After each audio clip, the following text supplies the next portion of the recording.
అతిగా ఆశించే ఓటరు, అధికంగా ఆశ చూపించే నాయకుడు ఇద్దరు కూడా సక్సెస్ అయినట్లు చరిత్రలోనే లేదు అన్నట్లుంది ఎన్నికల ఫలితాలు. అయితే హామీలతో హోరెత్తిచ్చిన ప్రధాని మోదీకి కంగు తినే నంబర్ కళ్ల ముందుకొచ్చింది. 400 పార్ పారలేదు సరికదా, గెలుపు దక్కి పరువు పోయినట్లయింది మోదీకి. అసలేమైంది? What's it. లెక్కలన్నీ తారుమారవుతున్నాయి, తలచినవన్నీ తలకిందులవుతున్నాయి. ఏదో అనుకుంటే ఇంకేదో కనిపిస్తుంది. 400కి పార్ చేరుకోవటమేమో కానీ 300కి ఆస్పాస్ రావటానికే కష్టపడినట్లు కనిపిస్తుంది. అవును, మోడీ ఫ్యాక్టర్ ఎక్కడో ఫ్యాక్చర్ అయినట్లు సందేహాలొస్తున్నాయి. ఎన్డీఏ కూటమికి 150 సీట్లైనా వస్తాయా అనుకున్న వారికి షాక్ ఇస్తూ ఎన్డీఏ కూటమికి దాదాపు దగ్గరకు చేరిపోయింది ఎన్డీఏ కూటమి. కౌంటింగ్ ప్రారంభంలో కాస్త అటూ ఇటుగా కనిపించినా గడియారంలో ముళ్ళు మారుతున్న కొద్దీ ఇండియా కూటమిలో అత్యధికత పెరుగుతూ వచ్చింది. 100 దాటి 200 మార్కును చేరుకుని సర్వేలు లెక్కలను తారుమారు చేసింది. అయితే బీజేపీ హ్యాట్రిక్ విజయానికి మోడీనే మంత్రంగా పనిచేశారు.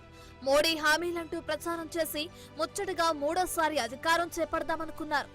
అధికారం సంగతి పక్కన పెడితే లెక్కల్లో అంచనా తప్పింది. 2019లో 303 సీట్లను సొంతంగా సాధించిన బీజేపీ పార్టీ ఈసారి 370 సీట్లు టార్గెట్ గా పెట్టుకుంది.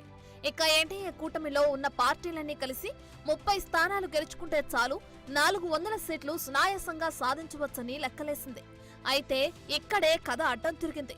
చివరికి కూటమి పార్టీల నుండే వచ్చిన సీట్లు లేకపోతే ఈ మాత్రం వచ్చేవి కాదనే స్థాయికి వెళ్ళింది. కౌంటింగ్ స్టార్ట్ అయ్యి మధ్యాహ్నం సమయానికి 290కి పైగా స్థానాల్లో ఆధిక్యం సాధించిన ఎన్డీఏ అక్కడి నుంచి డౌన్ అవుతూ కనిపించింది. మరోవైపు ఇండియా కూటమి 230 కంటే పైగా స్థానాల్లో అత్యధికతను చూపించింది.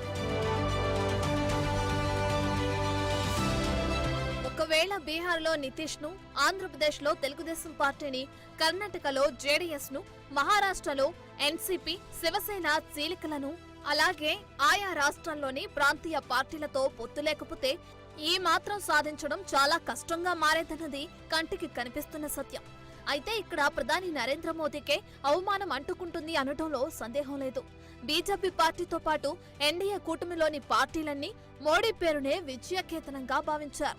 అయితే ఒక విధంగా ఆలోచించి చూస్తే ఇలాంటి పరిస్థితి వస్తుందని ముందే గమనించి ఎన్డీఏ కూటమి కోసం వెంపర్లాడారా అనే సందేహం కూడా కలుగుతుంది.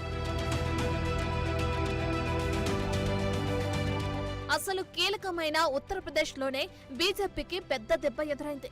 అక్కడ 80 సీట్లలో ఎక్కువ సీట్లలో ఇండియా కూటమి ముందంజలో ఉంది.